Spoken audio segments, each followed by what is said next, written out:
shared their experience about their great voyage in an interview. இறங்கின உடனே அவங்க என்ன பண்ணிட்டாங்க, இன்டர்வியூக்கு போயிட்டாங்க. அடுத்து வந்து அட்டிக். த அட்டிக் அப்படிங்கறது எழுதுனது வந்து சத்யஜித் ரே. சோ இவர் வந்து 1921 முதல் 1992 வரை வாழ்ந்தவர். இந்த ஆத்தர் த அட்டிக் அப்படிங்கறத எழுதுனது ஆத்தர் நேம் வந்து சத்யஜித் ரே. 1921 to 1992. இவரோட ப்ரொஃபஷன் அப்படின்னு பார்த்தோம்னா இந்தியன் பிலிம் மேக்கர். இவர் வந்து ஒரு graphic writer, graphic artist, music composer and author. இவர் பிறந்த இடம் வந்து கொல்கத்தா. சோ இவரோட ஒர்க்ஸ் அப்படின்னு பார்த்தோம்னா ஷார்ட் ஸ்டோரிஸ் வந்து எஸ்பெஷலி ஃபார் யங் சில்ட்ரன் காண்டி, அப்புறம் டீனேஜர் காண்டி எழுதுவாரு. Sundays children magazines started by his grandfather 1913 and edited it until his death 1992. ஓகேவா? சோ இது வந்து நம்ம டிரான்ஸ்லேஷன் ஆஃப் வேர்ட்ஸ் அப்புறம் பார்ப்போம். ஃபர்ஸ்ட் இதோட ஸ்டோரி என்ன அப்படின்னு பார்த்துருவோம். த அட்டிக் அப்படிங்கிற தலைப்புல எழுதுனது சத்யஜித் ராய். இதுல வந்து என்ன கதை சுருக்கம் அப்படின்னு சொல்லணும்னா, இந்த ஆதித்யா அப்படின்னு ஒரு கேரக்டர் வரும். அந்த ஆதித்யாங்கிற கேரக்டர் வந்து 29 வருஷத்துக்கு முன்னாடி, அதாவது தன்னோட 29வது வயசுல குழந்தை பருவத்துல நடந்த ஒரு தவற்றை சரி பண்றதுக்காண்டி கிடைத்த ஒரு வாய்ப்பை பயன்படுத்தி கொண்டு தவறை சரி பண்ணிட்டு வருவாரு. சோ பாஸ்ட்ல நடந்த ஒரு விஷயத்த பிரசன்ட்ல உள்ளவர் பாஸ்டுக்கு போய் சரி பண்ணிட்டு அது வந்து சரியான உடனே அவர் வந்து ரிட்டர்ன் வந்து பிரசன்ட்டுக்கு வந்துருவாரு. சோ அதுதான் வந்து இதுல விஷயம். இவருக்கு 29 வயசு ஆகும்போது தான் பாஸ்ட்ல நடந்த தப்பையே உணர்றாரு. அவர் தவற உணர்ந்துறவங்கள மன்னிச்சிடணும், தவறு செஞ்சவங்க தவற உனக்கு வாய்ப்பு கிடைக்கும் போது பயன்படுத்தி கொள்ளணுங்கிறது தான் நம்ம ஆத்தருடைய கருத்து. இதுல அவ்வளவுதான் விஷயம். சத்யஜித் ராய், ஓகேவா? 1921 to 1992 ஒரு Indian film maker, graphic writer, graphic artist, music composer and author. இவர் வந்து எங்க பிறந்தாருன்னா கொல்கத்தால பிறந்தாரு. ஏற்கனவே சொன்ன மாதிரிதான் த அட்டிக் அப்படிங்கிறது ஆதித்யா அப்படிங்கறத பத்தி தான் எழுதுனது. ஓகே, டிரான்ஸ்லேஷன்ஸ் அவார்ட்ஸ் கிடைச்சிருக்கு. Stories have been translated in Europe, the United States and many countries. Okay, Ra received 32 national film awards. 32 film award வாங்கியிருக்காரு ரே. சத்யஜித் ரே என்ன பண்றாருன்னா, சத்யஜித் ரே வந்து 32 பிலிம் அவார்டு வாங்கியிருக்காரு. பத்ம பூஷன் 1965ல வாங்கியிருக்காரு. பாரத் ரத்னா 1992ல வாங்கியிருக்காரு. அதுக்கப்புறம் வந்து மறைந்துட்டாரு. மெயின் கேரக்டர்ல இதுல யார் யார் வர்றாங்கன்னு பாத்துடலாம். நரேட்டர் ஆதித்யா, நாகேன் அங்கிள், சசங்கர் ஷன்யால் அப்படின்னு சொல்லுவாங்க. சோ ஆதித்யா வந்து என்ன பண்ணுவாங்கன்னா, சசங்கர் ஷன்யாலோட மெடலை வந்து சின்ன வயசுல வந்து அவர் கிடைக்க வேண்டியதை இவர் வந்து வாங்கிட்டு போயிருவாரு, ஆதித்யா வாங்கிட்டு போயிருவாரு. சோ அதனால வந்து சசங்கர் ஷன்யாலுக்கு இவரை பார்த்தா ஆதித்யா அப்படிங்கிறவன் வந்து ஒரு பொய் சொல்றவன், லயர் அப்படின்னு தோணும். அதுக்கு அடுத்து நாகேன் அங்கிள்ங்கிறத டீ கடை போட்டிருக்கவரு. சோ நரேட்டர் வந்து நம்ம கதை சொல்றவரு, அவர் நமக்கு தெரியும், ராய். Okay, so இதுதான் வந்து விஷயம். Keep on the narrator and Aditya were returning from the site of their new factory, Diorangiங்கிற இடத்துக்கு வராங்க, புது ஃபேக்டரிக்கு. On the way Calcutta, they decided to go the Barmapur Aditya native place after 29 years. 29 வருஷம் கழிச்சு அவரோட சொந்த ஊருக்கு போறாரு ஆதித்யா. ஆன் தி வே கல்கத்தா போற வழியில இருக்கு. சோ பர்மாபூர் போயிட்டு போலாம் அப்படிங்கிற மாதிரி சொல்றாரு, நியூ ஃபேக்டரிக்கு போற வழியில. சோ அப்படி போறாங்க. ஆதித்யா ஃபாதர் வந்து என்ன பண்றாருன்னா, left the ancestral home and moved to Calcutta to set up his own business there. After his father's death, Aditya was looking after it. The narrator was his friend and business partner. Okay, yeah.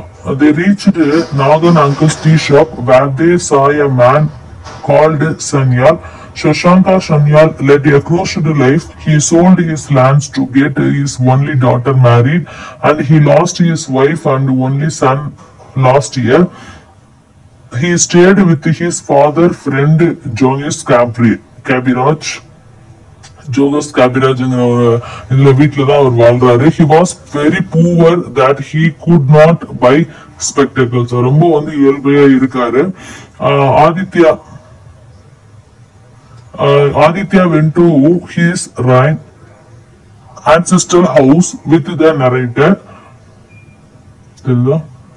Okay, he went to the attic and searched for a silver medal which is an antique. அதாவது இங்க attic அப்படிங்கிறது வந்து ஒரு பிளேஸ வந்து அவங்க சொல்றாங்க. அது வந்து என்னன்னா அவங்க தேவையான முக்கியமான பொருட்களை வைக்கக்கூடிய ஒரு இடம். அது ஆன்டிக், அதாவது உலகத்துலயும் ஒன்னே ஒண்ணு இருக்குன்னு சொல்லி நம்ம மியூசியத்துல வைப்போமே, அது மாதிரி அவங்க வீட்டுல வந்து அந்த ஆன்டிக் பீஸ் வந்து இருக்கு.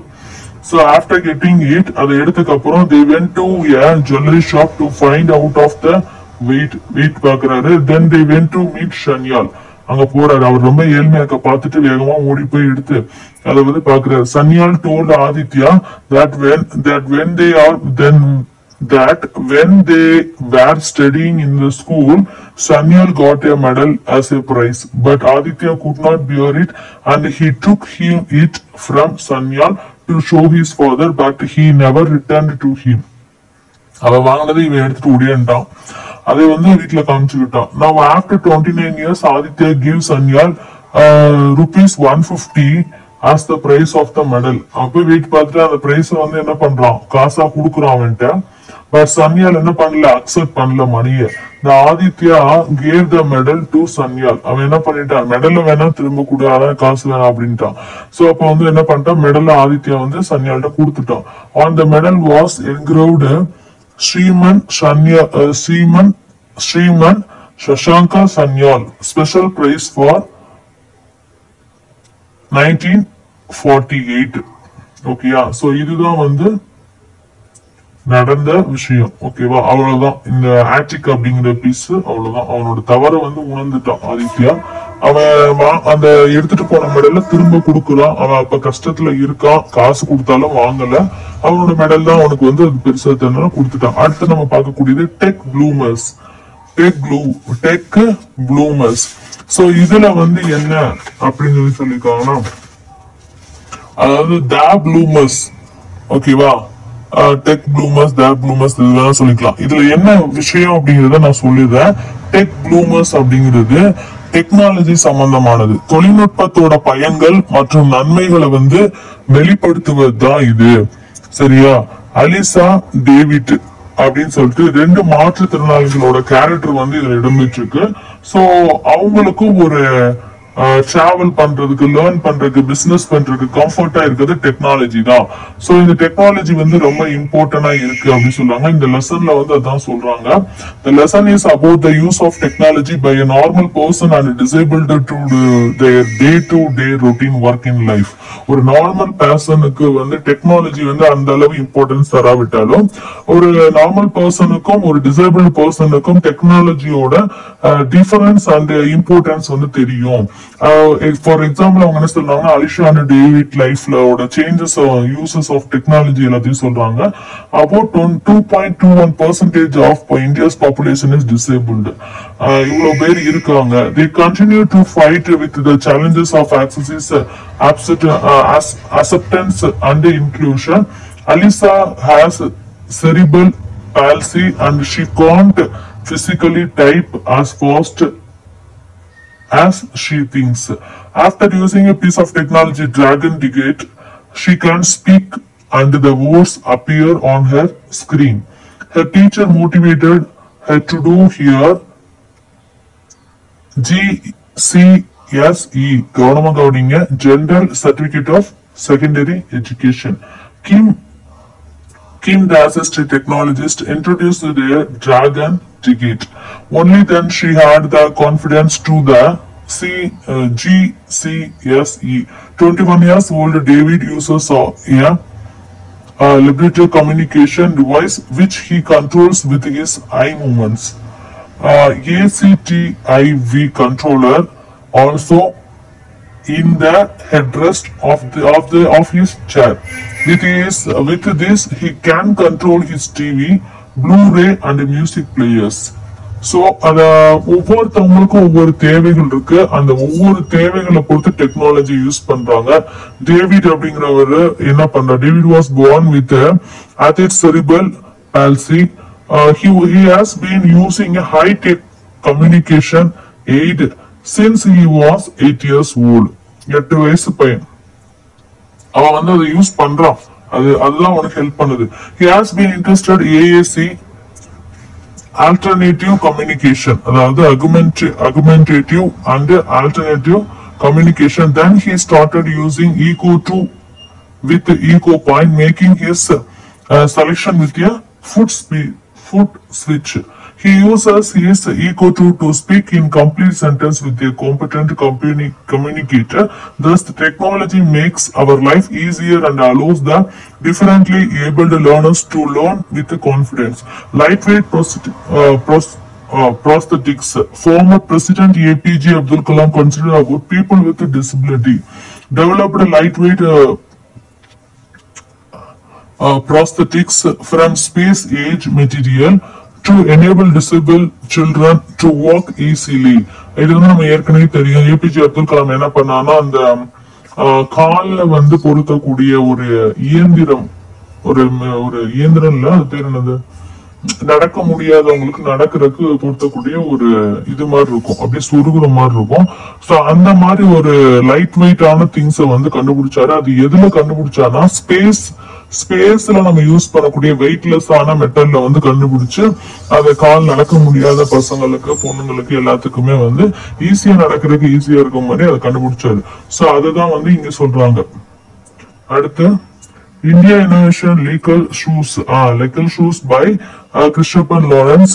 This GPS and Bluetooth enabled shoes help the disabled negative stress based on instruction from the map software on smartphone.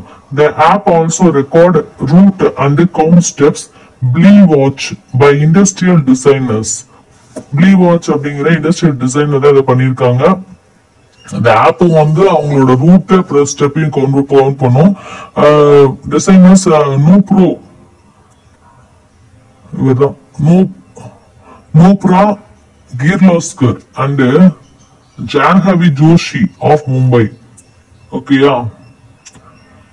The smartwatch for the hearing impaired converts sound waves into vibrations and colors codes to alert users to emergency sounds and ringing doorbells.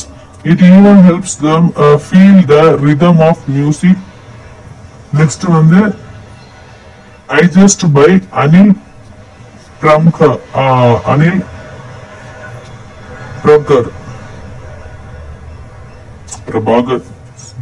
Anil Prabhakar, அதாவது வித்தியாசமான பேரை படிச்சு நல்ல பேரை வாசிக்க முடியல. Prabhakar, IITM professor and co-founder of Enability Technologies. This wearable devices tracks gestures of speech impaired people and speaks for them. So இதான விஷயம். இதுல என்ன அப்படின்னா, டெக்னாலஜியோட நம்ம வந்து ஒன்றி வளரும். நார்மலான பீப்புளுக்கும் டிசேபிள்டு பீப்புளுக்கும் எந்த அளவு யூசஸ் இருக்கு. அதுல டிசேபிள் பீப்புள் வந்து அதை மட்டும்தான் சார்ந்து வாழ்றாங்க. ஆனா அதை வந்து நல்லா பெஸ்டாவே யூஸ் பண்ணி நல்ல ஒரு லைஃப்ல வந்து நல்ல ஒரு இடத்துக்கு வர்றாங்க அப்படிங்கிறது தான் உண்மை. அடுத்து 6th லெசன் வந்தாச்சு. The Lost Lesson, Alphonse Daudet. The Lost Lesson, Alphonse Daudet author. So 1842-1897 இவர் வாழ்ந்த காலம். French novelist and short story writer. ஒரு French novelist Alphonse Daudet the last lesson எழுதுனது ஒரு ஷார்ட் ஸ்டோரி ரைட்டர். இது எல்லாமே ஒரு ஷார்ட் ஸ்டோரி தான். நம்ம பாக்குற எல்லாத்துலயுமே சொல்லியிருக்காங்க. சோ எல்லாமே ஷார்ட் ஸ்டோரியா தான் வருது. ஓகேவா? சோ இதுல பாருங்க, the last lesson. So the last லெசன்ல என்ன சொல்றாங்கன்னா, கடைசியா ஒரு வாத்தியார் வந்து பாடம் நடத்துறாரு. ஏன் அவர் கடைசியா நடத்துறாரு? அது அதே மாதிரி 40 வருஷமா நடத்திட்டு இருந்தவரு இதுதான் என்னுடைய கடைசி நாள் அப்படின்னு சொல்லி ஒரு பிரெஞ்சு பாடம் நடத்துறாரு. சோ ஏன் அவர் கடைசி நாள்னு சொல்றாரு அப்படின்னா, பிரான்ஸுக்கும் ரஷ்யாவுக்கும் வார் நடந்துச்சு. அதுல நடக்கக்கூடிய இன்சிடென்ட்ஸ்னால அவரோட பாடம் அன்னைக்கு அவர் கடைசியா அங்க நடத்துற மாதிரி ஆயிடுச்சு அப்படின்னு சொல்றாரு. சோ இதுதான் அந்த கதை சுருக்கம். ஓகே, ஒரு ஸ்கூல்ல ஒரு டீச்சர் பாடம் நடத்திட்டு இருக்காங்க. பிரான்ஸ்ங்கிற ஒரு பையனும் வர்றான். சோ அந்த லேட்டா வர்றான். அப்படி இருந்தும் அவனை அவர் திட்டல, அடிக்கல, எதுவுமே செய்யல, போய் உட்காருங்கிறாரு. ஏன் நம்ம சார் இன்னைக்கு இவ்வளவு அமைதியா இருக்காரு, எதுவுமே நம்மள சொல்லல அப்படின்னு நினைக்கிறான். அதே மாதிரி அந்த வில்லேஜ் பீப்புளும் லாஸ்ட் ரோல உட்கார்ந்து இருக்காங்க. சோ அதையும் இந்த பையன் பாக்குறான். சரியா கவனிக்க மாட்டான். ஆனா இவர் சொல்றாரு, நீ கவனிச்சாதான் நல்ல ஒரு நிலைமைக்கு வர முடியும் அட்வைஸ் பண்ணிட்டு திரும்பி ஏன் இவ்வளவு அமைதியா இவர் இருக்காருன்னு பார்த்தா அன்னைக்குதான் அவரோட லாஸ்ட் நாளுங்கிறத அவரு முடிவுல சொல்றாரு. சோ இதுதான் இந்த லெசனோட சுருக்கம். பிரான்சோ-பர்ஷியன் வார், ரெண்டு பேருக்கும் வார் நடக்குது 1870-1871. சோ இந்த பிரான்ஸ் ரஷ்யா வார் ரஷ்யா ஓகேவா. France was defected by the Russia. So by Bismarck. So அவங்க கையில போயிடுச்சு. ரஷ்யா எல்லாமே பிரஷ்யான் இருக்கு. அந்த ஆர் தான் பிரிண்டிங் சரியா விடுவில. Then considered of what now are the nations of Germany, Poland and part of Austria. In the story, French districts of Alsace and Lorraine have passed into Russian hands. Okay, yeah. எங்க போயிட்டாங்க? Russian hands போயாச்சு ரெண்டுமே. The story describes the sadness of the whole situation about how people feel when they don't learn their own language. It tells about the signification of one language is one life for the very extent of a race and how important it is to safeguard it. ஒரு language ஒரு life, அதாவது நம்ம சொந்த மொழியை நம்ம சரியா கத்துக்கிறோம். அதையும் நம்ம கத்துக்கிறாம போனோமா ஒண்ணுமே செய்ய முடியாது அப்படிங்கறத ரொம்ப சுருக்கமா சொல்லியிருப்பாரு. அதான் அவருடைய கடைசி நாளும் சொல்லியிருப்பாரு. ஆல்போன்ஸ் ஜோயல், பிரெஞ்சு நாவலிஸ்ட், ஷார்ட்டா சொல்லிட்டாரு. ஓகேவா. அடுத்து லாஸ்ட் லெசன் முடிஞ்சிச்சு. அடுத்து செவன்த் தான் நம்மளுக்கு லாஸ்ட் ப்ரோஸ். அடுத்து போயம் ஸ்டார்ட் ஆயிரும். அடுத்து சில சப்ளிமெண்டரி ஸ்டார்ட் ஆயிரும். ஒன்னும் அவசரம் இல்ல, தெளிவாவே படிப்போம். ஓகேவா. The dying detective. டையிங் டிடெக்டிவ்னா என்ன? டையிங் டிடெக்டிவ் அப்படின்னு சொன்னா சாகும் தருவாயில் உள்ள ஒரு துப்பறிவாளன். டிடெக்டிவ்னா என்ன சொல்லுவோம்? துப்பறிவாளன். படமே வந்திருக்கு நம்மளுக்கு, விஷால் நடிச்சது வந்திருக்கு. அதுக்கு முன்னாடி நம்ம ரொம்ப விரும்பி பார்த்த படம் ஷெர்லாக் ஹோம்ஸ். சோ அதுதாங்க இப்பயும் பார்க்க போறோம், விரும்பிதான் நம்ம படிக்க போறோம். ஏன்னா இந்த கதையும் ஷெர்லாக் ஹோம்ஸ பத்தி தான். இதை நான் உங்களுக்கு தெளிவா சொல்லிடுறேன். த டையிங் டிடெக்டிவ், சாகும் தருவாயில் உள்ள துப்பறிவாளன். ஆத்தர் நேம் அப்படின்னு பார்த்தோம்னா கனான் டாயில். இவரோட ஃபுல் நேம் அப்படின்னு பார்த்தோம்னா சர் ஆர்தர் இக்னாட்டிக்ஸ் கொனான் டோயல். என்னடா பேரு வைக்கிறாங்கப்பா இவங்க. சரி, born அப்படின்னு பார்த்தோம்னா 1859 to 1930. 1859ல இருந்து 1930 வரைக்கும் வாழ்ந்தவர். இவர் ஒரு பிரிட்டிஷ் ரைட்டர். தான் இந்த Canaan toil. Sir Arthur Ignatz, ஒரு பிரிட்டிஷ் ரைட்டர் கனான் டாயில். ஒரு ப்ரொஃபஷன் அப்படின்னு சொல்லி பார்த்தோம்னா best known for his detective fiction featuring the character of Sherlock Holmes. Wrote short stories featuring the famous detective. Works 1887 published a study in Scarlet, the first of 4 novels about Holmes and Dr. Watson. First 4 novel போடுறது யார பத்தினா Sherlock Holmes பத்தியும் Watson பத்தியும். 1887ல ரொம்ப ஃபேமஸா உள்ளது இந்த Sherlock Holmes. தூக்கி விட்டுருக்கும். அவருக்கு நோட்டபிள் ஒரு ஒர்க்ஸ், அதாவது இவர் எழுதுனாலே ரொம்ப புகழ் பெற்றது அதுதான். Story of Sherlock Holmes, the last world. இது ரெண்டுமே அவரோட ரொம்ப படைப்பிலேயே சிறந்த படைப்பு, த லாஸ்ட் வேர்ல்ட்.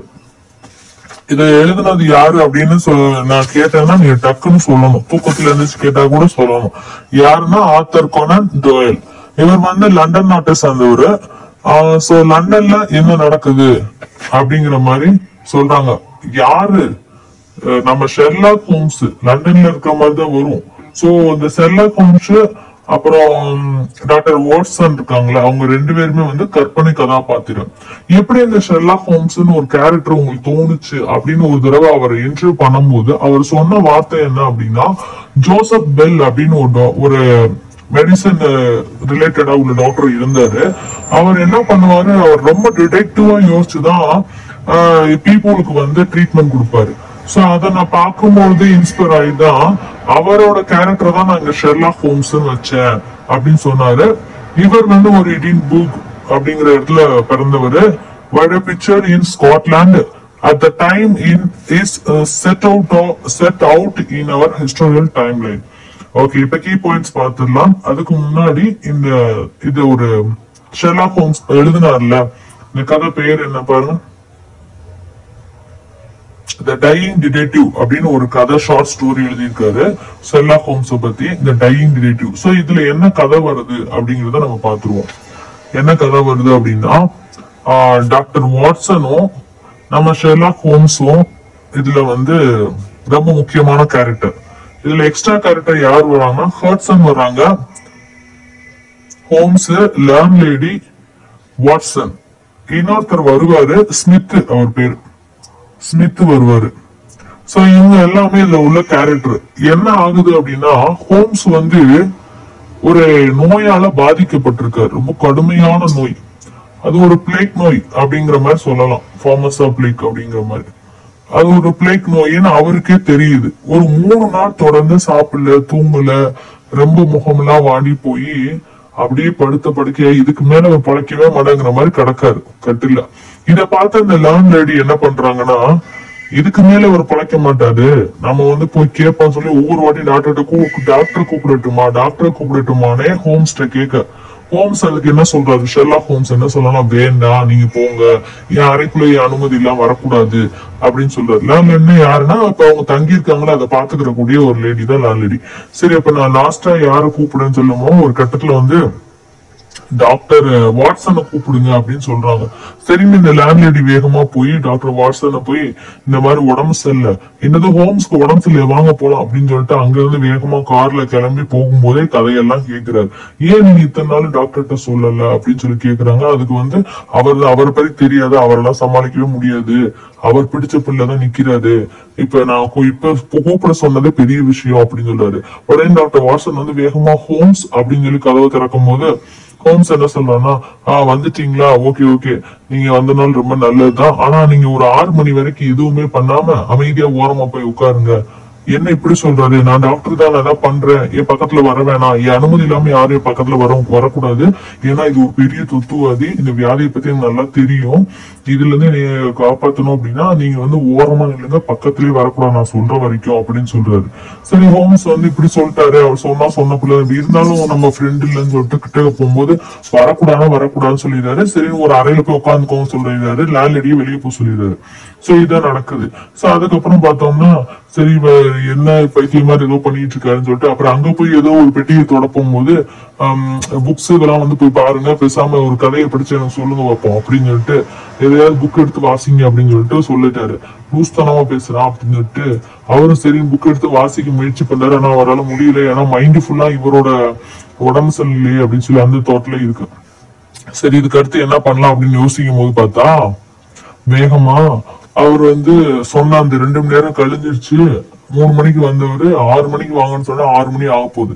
சரி, வேகமா என்னன்னு பாக்கலாம் அப்படின்னு பார்த்தா, உடனே இவர் ஹோம்ஸ் வந்து என்ன சொல்றாரு, வாட்சன் அப்படின்னு கூப்பிடுறாரு.